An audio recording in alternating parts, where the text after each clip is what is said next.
વિદ્યાર્થીઓ, આજનો આપણો જે આ વિડિયો છે એ આગળના વિડિયોમાં જે આપણે સ્વાધ્યાયનો 13મો અને 14મો જે દાખલો જોયો હતો એના જેવો છે, પણ 13મા અને 14મા દાખલામાં આપણે અવરોધ R અને ઇન્ડક્ટર L પરિપથ લીધો હતો, જ્યારે અહીંયા અવરોધ R અને કેપેસિટર C નો પરિપથ છે. બાકી દાખલાની જે પેટર્ન છે એ તો આપણે જે કરી ગયા તેના જેવી છે પેટર્ન. ચાલો જોઈએ. 110 વોલ્ટ 60 હર્ટ્ઝ ના AC સ્ત્રોત, તો આપણે સપ્લાય વોલ્ટેજ એટલે કે VRMS 110 વોલ્ટ છે. આવૃત્તિ 60 હર્ટ્ઝ, સ્ત્રોત સાથે 100 માઇક્રોફેરાડ નું કેપેસિટર. કેપેસિટર 100 એટલે હું 10 ની 2 ઘાત લખી શકું, અને માઇક્રો એટલે 10 ની -6 ફેરાડ, એટલે કેપેસિટર એ 10 ની -4 ફેરાડે લખાશે, અને 40 ઓહ્મ નો અવરોધ. ઓકે, આ અવરોધ 40 શ્રેણીમાં જોડેલ છે, તો પરિપથમાં મહત્તમ પ્રવાહ કેટલો હશે? મહત્તમ પ્રવાહ એટલે કે I, જે આપણે A માં શોધવાનું છે, અને B માં મહત્તમ પ્રવાહ અને મહત્તમ વોલ્ટેજનો સમય તફાવત. સમય તફાવત એટલે તો આપણે જાણતા છીએ કે જેને આપણે સમય તફાવતને T વડે દર્શાવે છે, અને તે કેવી રીતના શોધાય એ પણ આપણને ખબર જ છે. ચાલો, તો પહેલા A ઉપર જઈ રહ્યો છું. મહત્તમ પ્રવાહ શોધવાનો છે. આપણે ફરીથી જોઈએ કેવી રીતના કાર્ય થશે. તો આપણે જાણીએ છીએ કે IRMS is equal to Im by √2, એટલે આપણે IRMS શોધવું પડશે. પહેલા IRMS શોધવા માટે VRMS is equal to IRMS into Z, impedance શોધવો પડશે. ઇમ્પિડન્સ નું સૂત્ર Z is equal to √R² વત્તા XC નો વર્ગ. XC આપણે શોધવું પડશે, અને XC કેપેસિટિવ રિએક્ટન્સ નું સૂત્ર છે 1/ωc. તો ઓમેગા p નથી, તો ઓમેગા ની જગ્યાએ લખવું પડશે 2πf.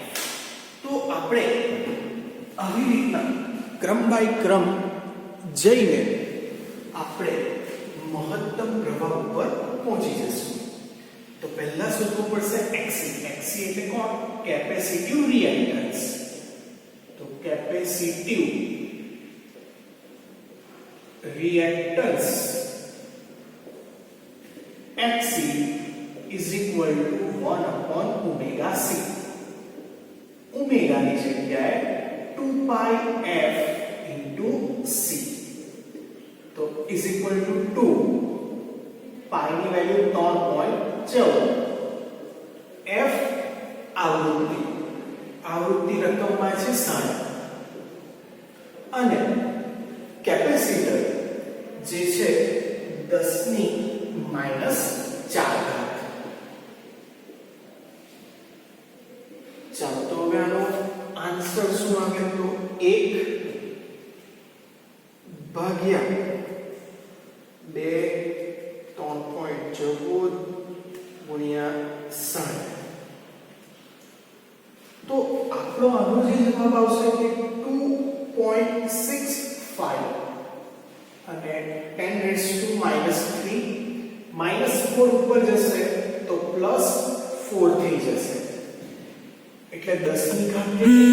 -3 + 4 10 ની ઘાત 1 એટલે 10. તો એને આની સાથે જોડો તો XC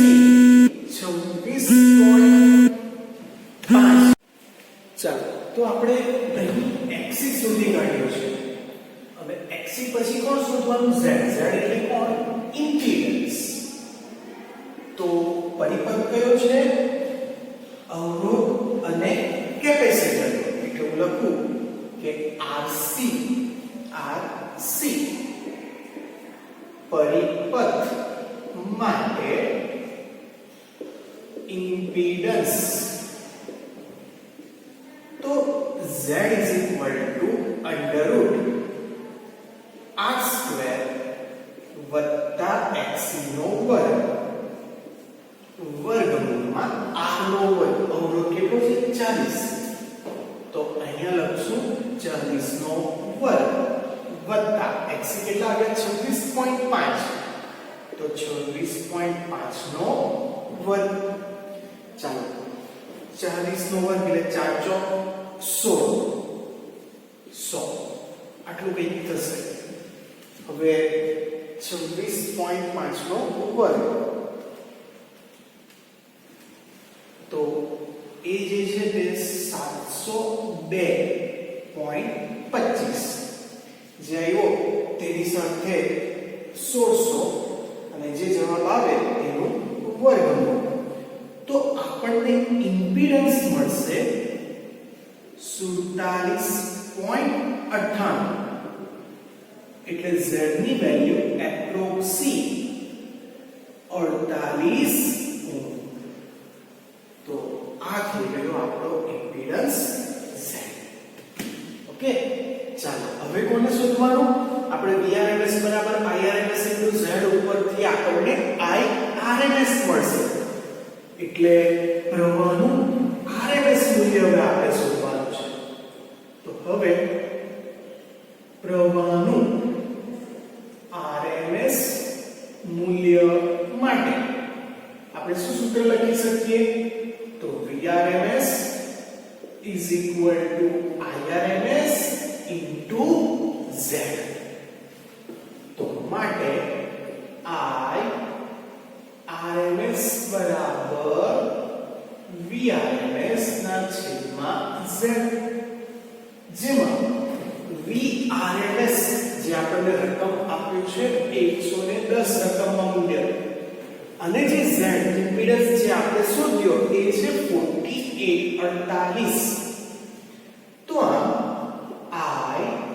Irms is equal to ચાલો કેટલા થશે તો I 110 ભાગ્યા 48 કરતા Irms આપણને મળશે 2.29 એમ્પિયર ચાલો આપણે જે શોધવાનું છે એ શોધવાનું છે પરિપથમાં મહત્તમ પ્રવાહ શોધવાનો છે તો હવે Irms is equal to Im by √2 સૂત્ર આવે છે તો માટે મહત્તમ પ્રવાહ Im is equal to Irms into √2 Irms 2.29 √2 1.41 તો આ જે મહત્તમ પ્રવાહ થાય છે એ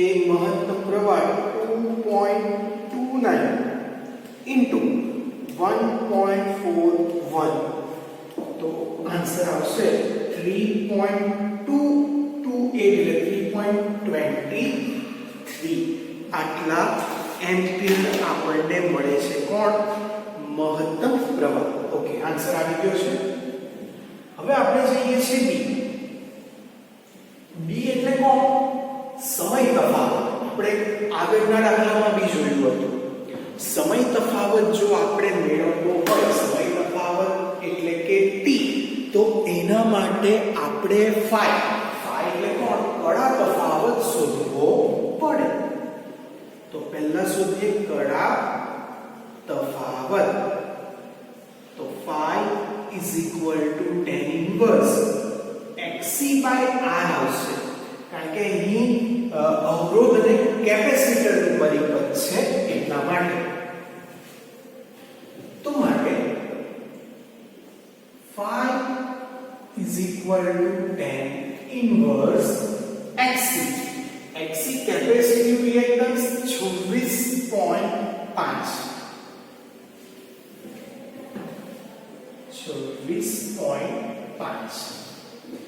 અવરોધ રકમમાં આપેલો છે 40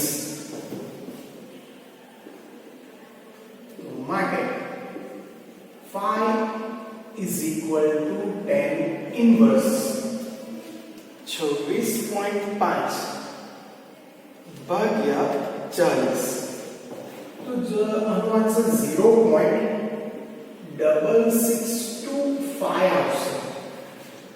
ચાલો તો tan inverse 0.6625 તો એના માટે જે phi નો આન્સર છે એ 33.5 ડિગ્રી આવે છે. અને આપણે જાણીએ છીએ કે phi નો જવાબ આપણને આ દાખલામાં રેડિયનમાં જોઈએ છે. તો રેડિયનમાં કન્વર્ટ કરવા માટે 33.5 ગુણ્યા પાઈ ભાગ્યા 180 તો આ ડિગ્રીનું કન્વર્ઝન થઈ જશે રેડિયનમાં. તો માટે phi is equal to 33.5 ગુણ્યા પાઈ ની જગ્યાએ 3.14 જે આન્સર આવે તે ભાગ્યા 180. તો આ જે phi છે એનો જવાબ છે 0.58 આટલા રેડિયન. ચાલો તો હવે omega is equal to 5/t પરથી સમય તફાવત t is equal to 5/omega 5 0.58 omega omega ની જગ્યાએ તો આપણે વેલ્યુ મૂકવી પડશે 2πf એટલે 2 ગુણ્યા 14 ગુણ્યા 5 f સોરી f છે 60 રકમમાં 60 છે. તો માટે સમયનો આન્સર જે મળશે તે 0.584 divided by 2 3.14 and divided 60 okay તો એનો જે આન્સર આવે છે 1.549 અથવા તો 1.55 10 raised to minus 3 સેકન્ડ એટલે સમય તફાવત કેટલો 1.55 મિલી સેકન્ડ કહેવાશે. કારણ કે 10 raised to minus 3 સેકન્ડ એટલે એ કહેવાય મિલી સેકન્ડ. તો આપણે હવે જે વેલ્યુ શોધી એ અહીંયા લખી દઈએ કારણ કે આપણે ખબર છે કે બીજા જે દાખલો છે એના જેવો જ છે પણ એની સાથે ઘણા બધા આન્સર કમ્પેર કરવાના છે. તો આપણે પહેલા તો x શોધ્યું જેની વેલ્યુ હતી 26.5 ખાલી. z શોધ્યું જેનો જવાબ હતો 48. પછી પ્રવાહનું I RMS જે 2.29 એમ્પિયર. એના બાદ મહત્તમ પ્રવાહ 3.23 એમ્પિયર. 0.584 રેડિયન અને સમય જે આન્સર આવ્યો 1.55 મિલી સેકન્ડ. ઓકે ચાલો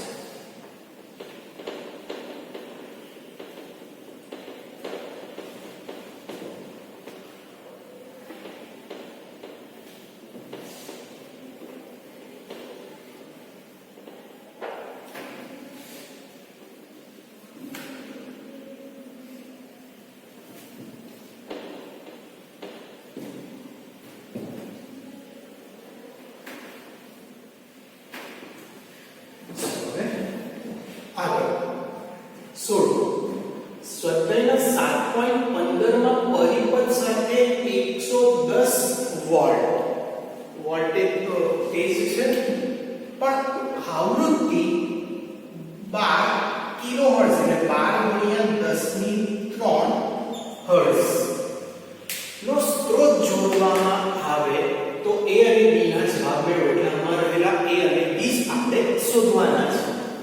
ચાલો તો ફરીથી પહેલા તો આવશે XC 1/omega c. ઓમેગા ની જગ્યાએ 2 pi fc. તો 2 × 3.14 આવૃત્તિ કેટલી છે? આવૃત્તિ અહીંયા બદલાય છે, આવૃત્તિ વધારેલી છે અને એ છે 12 કિલો એટલે 12 × 10 ની 3 અને કેપેસિટર એ 10 ની ઘાત -4 છે. તો હવે આનો આન્સર જોઈએ તો 1 ભાગ્યા 2 × 3.14 × 12. ચાલો જે આન્સર આનો જે આપણને મળ્યો એ 0.01326 અને 10 ની ઘાત ઓછા એ ઉપર જતા પ્લસ એટલે 0.1326 ઓહમ. ચાલો કેપેસિટિવ રિએક્ટન્સ મતલબ કે આપણે આવૃત્તિ વધારીએ તો કેપેસિટિવ રિએક્ટન્સ ઘટે છે. ચાલો આગળ હવે શોધવું પડશે Z. તો Z √r² xc નો વર્ગ. ચાલો r અવરોધ છે 40 એટલે કે આવશે અહીંયા જવાબ 1600 xc 0.1326 × 0.1326 તો 0.0178 જે આવે તે +1600 અને એનું વર્ગમૂળ. તો જવાબ તો આવે છે 40 જ 40 ઓહમ. આ શોધાઈ ગયો છે. હવે કોણ આપણે ટાર્ગેટ તો છે મહત્તમ પ્રવાહ શોધવાનો. તો આપણે Vrms = Irms × Z. તો માટે Irms બરાબર Vrms ના છેદમાં Z. તો માટે Irms બરાબર Vrms કેટલા છે 110 અને આ જે Z છે એ Z ની વેલ્યુ છે 40. તો માટે Irms = 110 ભાગ્યા 40. તો હવે 2.75 એમ્પિયર. આ શું મળ્યું? પ્રવાહનું RMS મૂલ્ય. પણ હજુ તો આપણે જવાનું છે મહત્તમ પ્રવાહ તરફ. તો હવે મહત્તમ પ્રવાહ Im = Irms × √2. તો Irms 2.75 અને √2 1.41. તો આ મહત્તમ પ્રવાહ કેટલો? તો 2.75 ગુણ્યા 1.41. તો જવાબ 3.87 એમ્પિયર. ચાલો પ્રવાહ વહેતો કે ઘટ્યો આવૃત્તિ કરતા?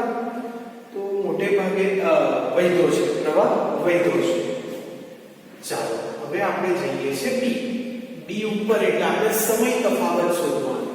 તો આપણે એના માટે પહેલા તો શોધવું પડે કળા તફાવત. તો કળા તફાવત phi = tan inverse xc/r. તો tan inverse xc કેટલા છે 0.1326 અને આ જે અવરોધ છે એ છે 40. તો tan inverse 0.1326 divided by 40. તો એનો જે આન્સર આવે તે 3.315 10⁻³ ચાલો એટલે tan inverse આનું જે હવે નેચરલ ટેન્જન્ટ જોઈએ તો આપણને phi ની વેલ્યુ એ 0.18 ડિગ્રી જેવી કંઈક મળે છે. એટલે કે એપ્રોક્સી કહેવાય 0.2 ડિગ્રી, જેને આપણે હવે કન્વર્ટ કરીએ રેડિયનમાં તો 0.18 ડિગ્રીને માંથી રેડિયનમાં એટલે પાઈ ભાગ્યા 180 એટલે કન્વર્ટ થઈ ગયું ડિગ્રીનું રેડિયનમાં. તો 0.18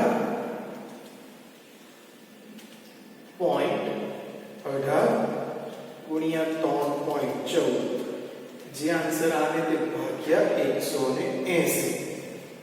એમાં 3.14 ગુણ્યા 10 ની -3 રેડિયન.